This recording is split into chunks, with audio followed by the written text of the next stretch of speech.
Hi guys, ஒரே நேரத்தில் 2 recipe, அதாவது லஞ்சுக்கும் ரெடி பண்ணிக்கலாம், ஈவினிங் ஸ்நாக்ஸுக்கும் ரெடி பண்ணிக்கலாம். வாழைப்பூவில் எவ்வளவோ நன்மைகள் இருக்குது. நம்ம சவுத் இந்தியனில் செட்டிநாடு அப்படின்னாவே வந்துட்டு ஒரு அருமையான சமையல். அந்த செட்டிநாடு சமையலில் வந்துட்டு ரொம்ப ஃபேமஸானது கோலா உருண்டை குழம்பு.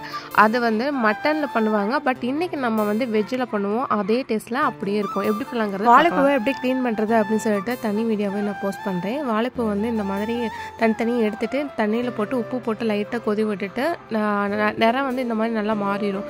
நல்லா கொதி வந்த பின்னாடி வடிகட்டி வச்சுக்கலாம். இன்னொரு 100 கிராம் அளவுக்கு பொட்டுக்கல்லை எடுத்து நல்லா நைஸாக ஓட்டிக்கோங்க. இந்த மாதிரி நைஸாக பவுடர் வந்தோடனே ஒரு இதில் தனியாக எடுத்து வச்சுட்டு தேங்காய், சோம்பு, பச்சை மிளகாய், வெள்ளைப்பூண்டு, அப்புறம் ஒரு பட்டை இதை போட்டு நல்லா கொரப்பாக அரைச்சி வச்சுக்கோங்க. வாழைப்பூவை வடித்து வச்சுக்கோம்ல, அதை வந்து மிக்ஸி ஜாரில் போட்டு வெங்காயம் போட்டு நல்லா நைஸாக அரைச்சிட்டு வந்துக்கலாம்.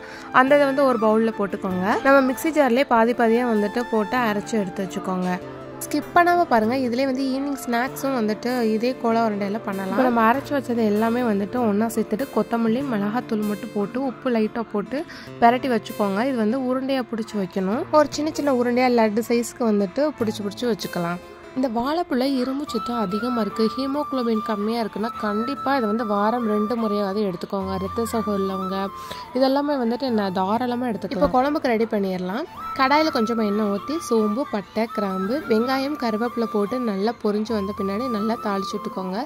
கடைசியாக தேங்காய் சில்லை வந்துட்டு போட்டுட்டு சும்மா மிக்ஸ் பண்ணால் போதும், வதக்கணும்னு இல்லை. தனியாக அரைச்சி வச்சுக்கோங்க. இப்போ வந்து குழம்புக்கு ரெடி பண்ணிடலாம். ஃபஸ்ட்டு தாளிக்கிறதுக்கு சோம்பு போட்டு தாளிச்சிட்டு வெங்காயம், ஒரு வெங்காயம் பெரிய வெங்காயமாக இருந்தாலும் சரி, சின்ன வெங்காயம் இருந்தாலும் சரி, தக்காளியும் போட்டு நல்லா வதக்கின பின்னாடி நம்ம அரைச்ச பேஸ்ட்டையும் போட்டு கொத்தமல்லி, புதினா போட்டுட்டு மட்டன் மசாலா, கறி மசாலா, என்ன மசாலா இருந்தாலும் இதில் வந்து ஆட் பண்ணிக்கோங்க. நான் வந்து இன்றைக்கி மிளகாத்தூளும் மல்லித்தூளும் மட்டும் ஆட் பண்ணிக்கேன்.